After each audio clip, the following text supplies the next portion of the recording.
ఓం నమ శివాయ. ఈరోజు 79వ రోజు పారాయణ.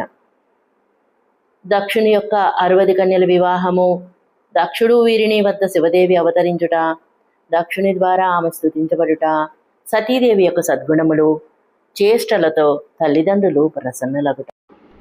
బ్రహ్మ నారదునితో ఇట్లా చెబుతున్నాడు: దేవర్షి, ఇదే సమయంలో దక్షుని వ్యవహారమును తెలుసుకుని నేను కూడా అతడికి వెళ్ళి చేరితిని. మునుపటి వలె అతడిని శాంతపరచుటకు ఊరడించుచుంటిని. నీ సంతోషమును పెంపొందించుచు నేను దక్షునితో చక్కటి స్నేహపూర్ణ సంబంధమును నీకు ఏర్పరిచితిని. నీవు నా కుమారుడవు, మునులలో శ్రేష్ఠుడవు, సకల దేవతలకు ప్రియుడవు కనుక మిగుల ప్రేమతో నీకు నమ్మకమును కలిగించి నేను మరలా నా ధామమునకు వెళ్ళితిని.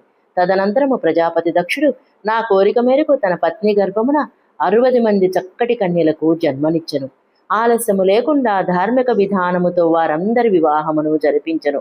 మునీశ్వర, నేను అదే ప్రసంగమును మిగుల ప్రేమతో చెప్పుచున్నాను. దక్షుడు 10 మంది తన కన్యలను విధిపూర్వకముగా ధర్మునకిచ్చి వివాహము చేసెను. 13 మంది కన్యలను కశ్యపమును కొసగెను. 27 మంది కన్యలను చంద్రునికిచ్చి వివాహం చేసెను. భూత, అంగీర, కృషాశ్వులకు ఒక్కొక్కరికి 20 కన్యలను వసగెను. మిగిలిన 4 కన్యల వివాహము తార్క్షకునితో జరిపించెను. తార్క్షకుడు అంటే అరిష్టనేమి. వీరందరి సంతాన పరంపరలతో 3 లోకములు నిండిపోయెను కనుక విస్తార భయముతో ఆ వర్ణన ఇచ్చట చేయలేను. కొందరు శివదేవి లేక సతీదేవిని దక్షుని జ్యేష్ఠపుత్రికగా పేర్కొన్నారు. కొందరు ఆమెను మధ్యమపుత్రిక అంటారు. మరికొందరు అందరికంటే చిన్న కుమార్తె అని చెప్పుదురు. కల్పభేదము చేత ఈ 3 మతములు సరి అయినవే. పుత్రుడు పుత్రికలు కలిగిన తర్వాత భక్తితో భార్యాసహితుడే ప్రజాపతి దక్షుడు మిగిల ప్రేమతో మనస్సులోనే జగదంబికను ధ్యానించెను. వెంటనే గద్గద స్వరముతో ప్రేమపూర్వకంగా స్తుతించెను. పదే పదే అంజలి ఘటించి నమస్కరించెను. వినయభావముతో దేవి సాన్నిధ్యమున నతమస్తకుడయ్యను. దీని వలన శివదేవి సంతుష్టురాలైను.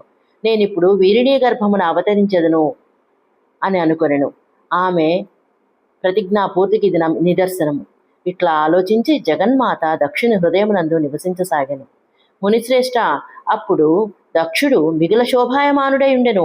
పిమ్మట మంచి ముహూర్తం చూసి దక్షుడు తన పత్ని యందు ప్రసన్నుడై గర్భాధానమనరించెను. అప్పుడు దయాళువగు శివదేవి దక్షపత్ని చిత్తమునందు నివసింపసాగెను. ఆమెలో గర్భధారణ చిహ్నములన్నీయూ ప్రకటితములయ్యను. నాయన, ఆ సమయమున వీరిని యొక్క శోభ కూడా పెంపొందెను. ఆమె చిత్తమునందు హర్షోల్లాసము వ్యాపించెను. భగవతి శివదేవి నివాస ప్రభావంతో వీరిని మంగళరూపిణి అయ్యను. దక్షుడు తన కులము, సంప్రదాయము, వేదజ్ఞానము, హృదయోల్లాసములకు అనుగుణముగా ప్రసన్నతాపూర్వకముగా సవనాది సంస్కార బంధములైన శ్రేష్ఠక్రియలను జరిపించెను.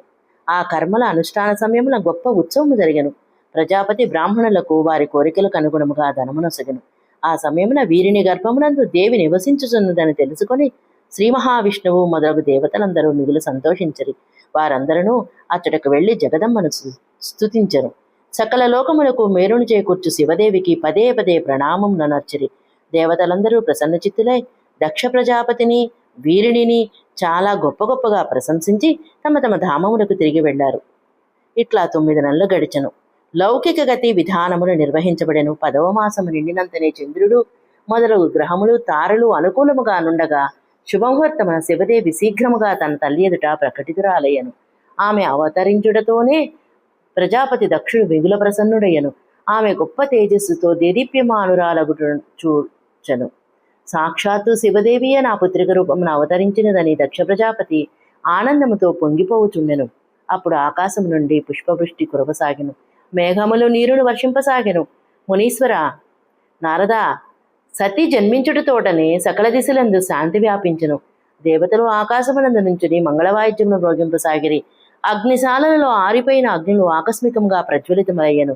ఇది అంతయ్యను మంగళమనుటకు ఏర్పాటు చేయబడను. వీరిని గర్భము నుండి సాక్షాత్తు జగదమ్మ ప్రకటితము కాగా దక్షుడు చూచి 2 చేతులు జోడించి నమస్కరించెను. మిక్కిలి భక్తిభావముతో ఆమెను స్తుతించెను. దక్షుడు స్తుతించగా జగన్మాత శివదేవి దక్షునితో ఈ రకంగా పలికింది. ఈ విషయము తల్లి వీరిని వినజాలకపోయెను. దేవి ఇలా పలికారు: ప్రజాపతి, మునుపు పుత్రిక రూపమున నన్ను పొద్దుటకు నీవు తపమాచరించితివి.